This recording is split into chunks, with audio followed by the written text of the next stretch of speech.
Witajcie, dziś przychodzę do Was z propozycją na wyśmienity obiad. Będzie to schab w glazurze czosnkowo-miodowej. Mięsko będzie podsmażone na patelni, następnie duszone w glazurze z miodu. Dzięki temu zachować soczystość i miękkość. Co będziemy potrzebować do tego przepisu? Schabu, około pół kilograma pokrojonego w plastry, 6 ząbków czosnku, 3 łyżki miodu płynnego, łyżkę czosnku granulowanego, łyżkę masła, 2 łyżki oliwy, 100 ml wywaru warzywnego lub wywaru mięsnego. My tu mamy akurat wywar warzywny, który niedawno przyrządzaliśmy. Tutaj Wam podlinkuję filmik. Sól i pieprz do smaku, pół cytryny, z której będziemy potrzebować sok oraz tymianek. My mamy akurat świeży, może być to suszony tymianek około pół łyżeczki. Zaczynamy od tego, że na patelni rozgrzewamy 2 łyżki oliwy i w międzyczasie zajmujemy się mięsem.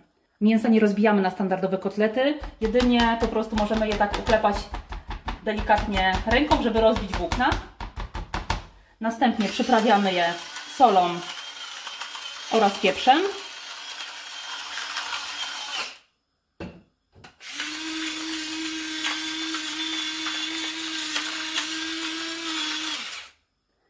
I posypujemy delikatnie granulowanym czosnkiem.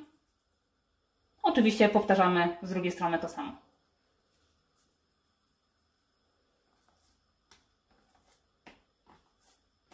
Z tak przygotowanym mięskiem przechodzimy na patelnię. Na rozgrzaną oliwę układamy schab.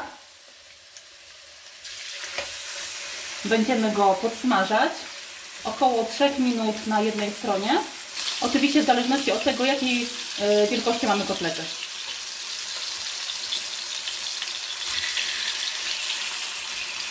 Gdy podpieką się z jednej strony, przekręcamy je na drugą.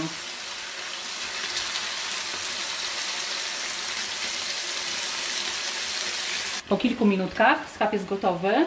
Ściągamy go z patelni i odkładamy na razie na bok.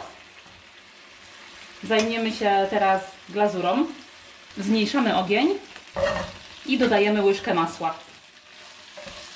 W międzyczasie, gdy masełko się rozpuszcza, zeskrobujemy z patelni wszystkie pozostałości i wszystkie smaki mięsa.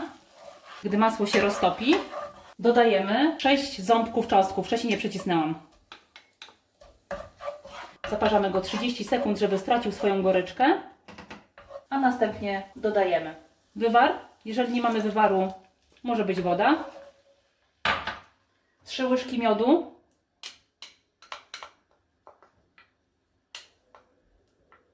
Sok z połowy cytryny oraz wrzucamy 3 gałązki tymianku. Jeżeli nie mamy tymianku świeżego, wrzucamy pół łyżeczki tymianku suszonego. Następnie to zagotowujemy i redukujemy około 3-4 minut. Glazura ładnie nam zgęstniała i się skarmelizowała. Teraz wrzucamy do niej z powrotem kotleciki i dusimy go pod przykryciem około 5 do 8 minut, w połowie czasu przekręcając, aby były pokryte w całości glazurą. Po około 6 minutach nasze medaliony schabowe są gotowe. Pięknie pokryły się glazurą i przeszły jej smakami. My dziś podajemy medaliony schabowe z aromatycznym sosem pieczarkowym. Podlinkuję Wam przepis na niego. Zapraszam do spróbowania przepisu. Dziękuję za oglądanie i życzę Wam smacznego.